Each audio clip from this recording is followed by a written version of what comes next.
Hey guys, welcome back to Fridays with Farmers, the show where we introduce you to people who are coming up with unique, innovative ways to grow completely healthy, organic food and who are also helping others to take that into their own lives. Today I have here with me Arya Pudota, who is a resident of Bangalore. He is an 18-year-old who grows his own veggies and also trains other people how to grow organic vegetables, how to become urban organic farmers right from their own homes with the help of his YouTube channel. Arya started this when he was just about 10 years old, and initially he started with the YouTube channel. No, initially he started by growing his own veggies in a 4,000 square feet land. Then he started with the YouTube channel where he trains other people how to become organic farmers, and now he has also come up with this unique kit which helps people grow organic foods in their own homes. So, and also did I point out that Arya is just 18. Arya, thank you so much for joining us. I am in complete awe because when I think back, I think that I started thinking consciously about the food that I'm eating only in my late 20s. Yeah. Even before that, I was not thinking, and you have started so young, you have already started doing it, and the most amazing part is that you're helping so many others. So like I said, you started at the age of 10, but what exactly did move you towards farming? What was the motivation? What was the pull towards farming in the first place? Sure. So, back in 2010, 2011, my mom started cultivating the land that was next to our house. She started growing a few fruits and vegetables there. She put up a few fruit trees and stuff. And, I was about 10 or 11 years old, and I would help her out, whenever I came back from school. I used to help the people who used to work on the farm, right. With weeding out or watering the garden, things like that. It used to be fun to do, of course, after school time. Besides playing on the computer, playing with friends outside, things like that, right? This was just another one of my pastimes. Okay. But what tended to happen was, as time went by, I started to get more and more interested in this entire process because my mom was giving me more information every time that we would try and work on the farm, let's say on the weekend or something like that, right? And as time went by, I got more and more, connected to this entire idea of growing organic fruits and vegetables, and I started taking more control of the farm. Right. And that's when I really started, starting this initiative of organic farming. That was when it really started. Right. Yeah. Okay. So when growing things for yourself or when teaching others, what are the unique steps that you take to ensure that everything is organic?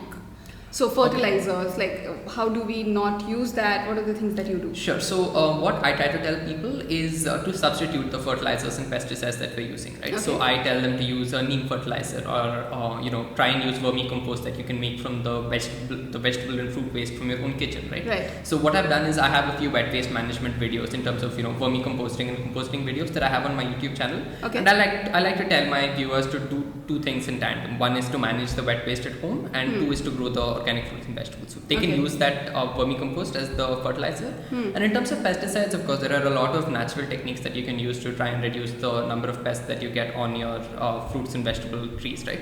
So you can have like this neem oil and ginger and chili paste. You take a concoction of all of these three and you mix it in a ratio of 1:10 with water.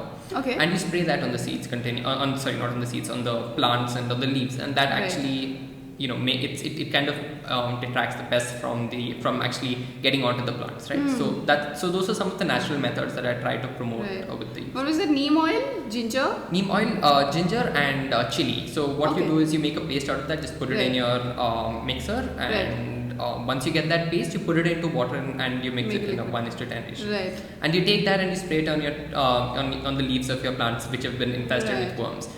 And immediately it's kind of like a repellent, and if you do this every 2 to 3 days, you see that they start to subside. Yeah. Okay, awesome.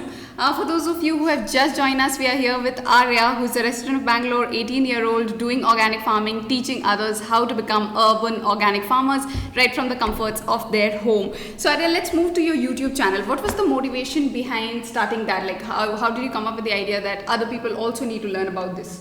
Sure. So I guess like I said, right, I'd been doing it for about 4 years up until about 2014. And over those past 4 years, I realized that a lot of people would come to our house. We had guests coming over, and they'd take a look at the farm and they'd be very fascinated by the things that we were doing there. And they also wanted to practice it. We had neighbors who would come and say that they wanted to purchase produce, and they also wanted to try it out at home. Okay. But the common issue that all these people had was they didn't have the expertise or the knowledge of how to go about all of Right. how to go about with all of this. So they had the space, they had their terrace, they had their garden behind their house, but they needed that bit of help in terms of getting started with that entire process. Right? So that was where the idea behind the YouTube channel and the instructional videos came in. It was mainly so that people could have a look and then start with the entire process, because I could see that in general there was awareness amongst people about getting started and trying to consume organic, but that idea and knowledge was not there. So that was the spark behind the YouTube channel. So initially when you were growing stuff, what all things, like what kind of vegetables can one grow? What were the things that you were growing? Sure. So here in the Bangalore climate, there are multiple varieties of fruits and vegetables that we can grow. And what we first did when we started the farm was that we started off by putting a few fruit tree saplings like pomegranate, guava, lemon, gooseberries and things like that. Right. All these are fruit trees that grow usually in almost any climate, especially our kind of a climate. They grow very well there. And besides that, we had multiple varieties of greens like palak, methi, fenugreek and spinach. And besides that, we had coriander, pudina.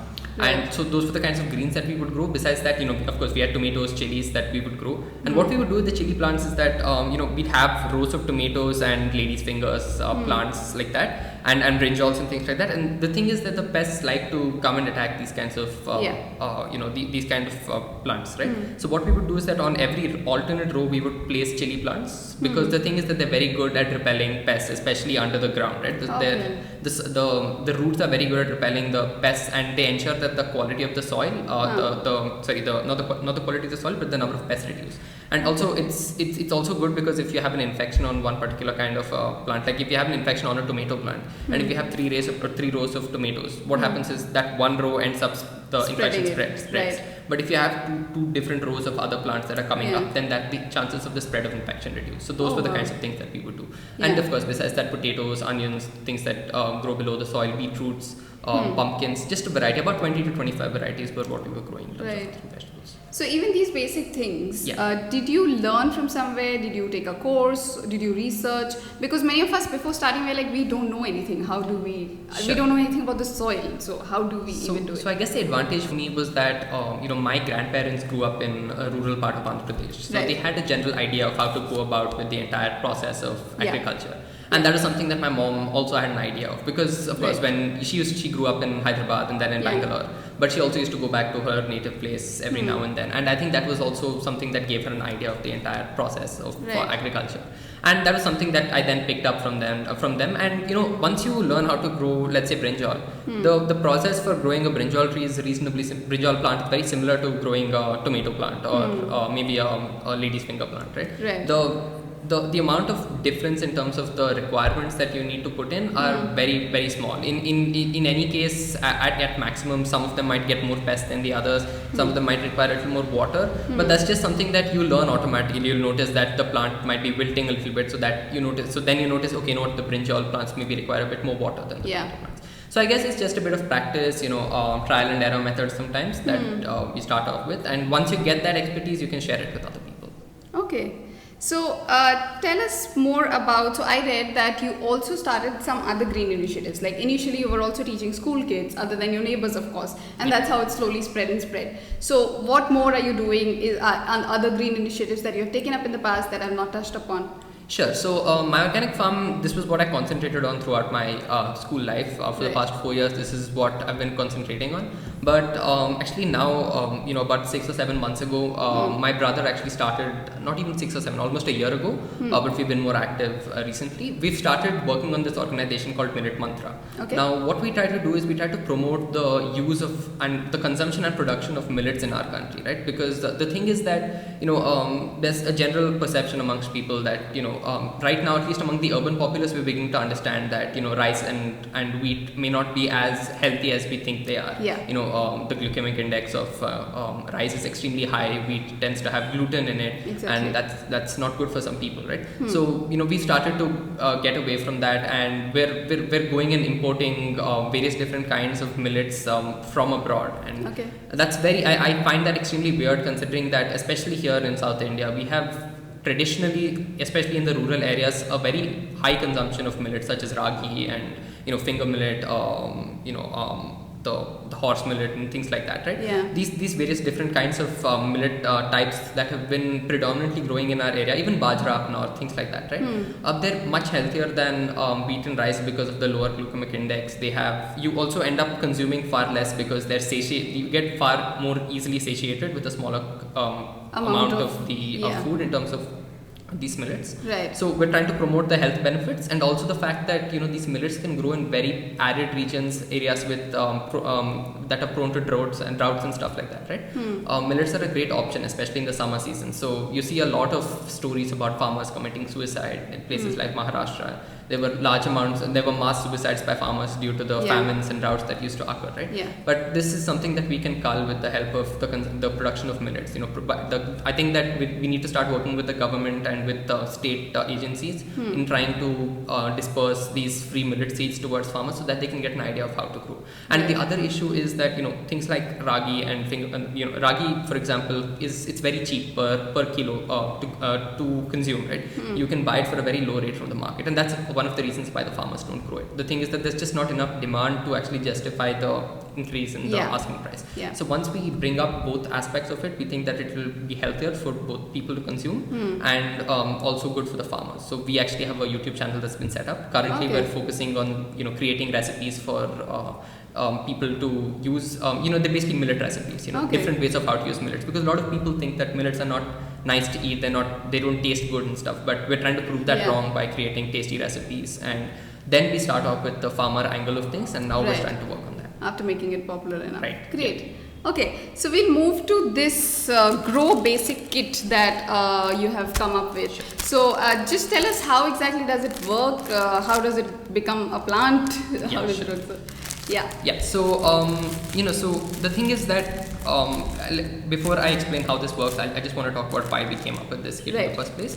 So the thing is, we had a lot of viewers on our channel who, of course, they would see our videos, our instructional videos. We would tell them, take the soil, take the seeds, put in the soil this way onto your pot, then put in your seeds and things like that, right? Yeah. But the thing is, they had an issue getting the very basic raw materials itself, right? Correct. Finding red soil in an urban area is a difficult process. Finding a gardening store in Bangalore in itself is a task, right? Yeah. So I realized that in general, amongst especially the urban populace in tier 1 cities, there was a lack of raw materials available to start this entire practice. So that's when I came up with this entire kit. So you can actually grow a particular type of fruit of a particular type of vegetable just with this one kit. Okay. So what we've got is inside this is actually this white color packet, right? Yeah. That's actually like it's almost like a pot of sorts. It's a grow bag more or less. So you open this up and it comes into like a 1 foot by 1 foot packet. Okay. And it's about a foot again in height, right? Right. So then, and this actually, the reason it's square is because it has a compressed cocoa peat block inside. Okay. And cocoa peat is basically the husk of a coconut. It's actually powdered and it's made into like this fine kind of almost like soil of sort. It looks exactly like soil once you pour water into this. Okay. And the advantage with cocoa peat is that it functions more or less exactly like soil, but it holds water. It retains water much better. You can pour a lot more water, and it will, especially in a hot climate, it does not lose the water. And second thing is that it remains soft over a long period of time. Right. You see with red soil that if you put it out in the sun, it tends to Becomes cake dry. and become hard, Yeah. and that's not good for the roots, especially in the early stages of the plant's Right. growth, right? So this actually prevents that from happening. Along with that, we've actually also got a neem fertilizer. This is actually the organic aspect of it. We don't want them using any pesticides or anything of that sort. So this actually provides all the nutrients that would be required for this plant to grow into the full size. And along with that, we've got a couple of seeds here that you can choose whichever one to grow. Right. This same the cocoa peat block itself can be used continually, and the packet itself can be used for 2 to 3 years. Yeah. Right. And this is the plastic inside that we're using is actually recyclable. The thickness is the ppm is high enough that we can. Awesome. Yeah, that was going to be my next question. That isn't it plastic? Yeah, this packaging outside, sadly, we haven't been able to. We are working on a paper alternative, but this is recyclable inside. Okay, awesome. Right, and along with that, the entire process is, again, you open this white color packet up, and it opens out, and you need to pour about 5 liters of water into this compressed cocoa peat block. And what that does is it makes the entire block rise up, because once you put the water in, it rises up to maybe about 3/4 of this things hide. Okay. And then you put in the neem fertilizer and you mix it up so that the Right. fertilizer gets evenly distributed. Yeah. After that, we drop in our seeds, maybe put them about half inch to an inch below the surface of the Okay. cocoa bean, and then you cover them up. And initially you water them, maybe pour about half a liter to a liter of water, and then continue that every day. Pour the same amount or whatever you feel is a good amount. And I recommend that you punch a few holes at the bottom of this bag after you're done filling the water and stuff, so that anytime that you pour a lot of water, the excess water can come out. Okay. It's very simple. It's just a 5 to 8 minute setup the first time that you bring in this kit, and after that it's hardly about 30 seconds of work per day. Wow. And the chances of any weeds and stuff growing out of this are very low because this is all processed in a factory professionally. The cocoa peat will not have any latent, like it will not have any seeds already in it, unlike the soil that tends to have seeds from older Right. trees and things. So Awesome. in that sense, very easy. So it's a completely DIY thing that you can do, like bring Exactly. this and you'll have a plant growing if Yeah. you take, of course, perfect care of it. Exactly, and this is Great. again great for educational institutions as well. Right. If any school wants to teach their students about various different kinds of farming techniques and stuff, this is a great way to start off, Okay. especially for 3rd and 4th grade kids. Great. So Arya has a video where he also shows exactly how the whole kit works. I'll put that link in the comments below also, and all of you can go and see that. So Arya, what like you are just 18, so of course you're going to join college. What are the future plans? Do you want to continue doing farming, continue sticking to farming? Do you want to move somewhere else? So of course, one, I'll be helping my brother out with his initiative Right. remotely, and Yeah. along with that, at college, I want to try and focus, especially in my later years, in the field of computational sustainability. So we see that technology is being implemented in various different sectors of our life. We're starting Yeah. to see that not just with smartphones, but now we see autonomous vehicles being used. We have we see robots being used in manufacturing processes and things like that. So it's only time before the agriculture industry also begins to get affected by this. We already see it in the more developed countries with larger farms where you have threshers and you have harvesting machines that they are now being automated. But along with that, what we also want to do is we need to try and focus on the efficiency of the agriculture that we're doing in different areas. So what tends to happen is, especially over a large 100-acre patch of land, right? There tend to be parts of the land that are more fertile or more suitable for growing a particular type of crop, whereas other parts may be more suitable for growing another type of crop. Yeah. Similarly, the basicity levels or the acidity levels of the soil vary on such large parts of land in different areas. Yeah. So having mapping drones and things like that that actually automatically map these areas and then send back information to the farmer on how to effectively use his resources and produce the maximum amount of produce, especially given that our population is rising by such a large amount, the world population, and is expected to reach 10 billion by 2050, right? Yeah. So we need to keep all of this in mind when we're trying to design agricultural systems for the future, and that's something that I want to work in. Awesome. Yeah. Before we move to what the audience is saying, do you want to give them a message on, many of us think, I want to eat organic veggies, but I don't have a farmer's market nearby. I want to grow organic veggies, but I don't have much space. So if someone wants to become an urban farmer just for themselves, just for their family, Sure. what is your message for them? Sure. So, if you're having a lack of space available in your apartment, the thing is that almost every apartment will tend to have at least a terrace or at least a windowsill of some sort, right? Yeah. So it can be something as small as like a herb garden. A herb garden hardly will take up any space. Just at your kitchen windowsill, you just put something up, maybe a few small pots, and at least like the coriander that you're putting into your food is going to be organic. So it's a little bit less inorganic stuff that's going into your stomach, right? So it can be something that small, or even if you have like a small terrace, something like this Grow Basic kit it's actually extremely tiny. It just fits in the palm of my hand, right? Yeah. So it'll hardly take up any space, and even if you have just 2 or 3 of these Grow Basic kits, they will take care of at least about 10 to 15% of your fruit and vegetable consumption, and that by itself is a good amount. That you're at least contributing in some way towards this organic revolution. Right. And with people with more space can of course do more. Yeah. And in terms of consuming organic, of course, that's another great thing to do. Always try to look for organic alternatives when you go out for shopping, but also ensure that you're going to trusted places. Don't just go to a place and buy organic because they're saying there is The organic. package A is lot organic. of places they aren't really certified. So make sure. I've not yet actually looked into how to tell whether a place is certified organic or not. Right. But I try to go to the more well-known stores. Like if you go to Nature's Basket, some of the organic alternatives that they have are they're expensive, but at least for some of the fruits and vegetables that you buy, it definitely. It's a good idea to try and consume organic. Great. Thank you so much, Arya. Let's move to what people are saying. We have many comments. Ruma says, Arya, appreciate your passion for organic farming. Keep it up. Thank you everyone who has left their comments behind. Himanshu asks, are you also working on multi-layer farming? No, not Not as of yet. for- So the thing is that we have a large area of land, and we haven't really thought about it Right. as of yet. And I actually don't have much of an idea of how to go about with Okay. multi-layer Okay. farming. But that's, I mean, thank you for pointing that out. I'd definitely like to look it up once I Great. get back home. Great. We have, I think, somebody who has tagged their friends. Thank you so much, guys. Please name the YouTube channel. I'll put the link to the YouTube channel and also the link to Arya's Millet channel, and you can have all the details there. Of course, if you have any other questions, you can put them here, and I'll have Arya answer them as well. Tag your friends who want to go organic, who want to grow their organic veggies, who want to become urban farmers. Tag them all in the comments below and let them know that this is something that they should watch. Thank you so much, Arya, for joining us. Thank you. Thank you for having me. Everyone who joined us today. If you like this video, as always, share it. Ask your friends to like our Better India's page on Facebook. Also our YouTube channel where we are putting up amazing positive stories throughout the day. Thank you for joining us. We'll see you again on Monday. In the meantime, have a great day ahead. Bye.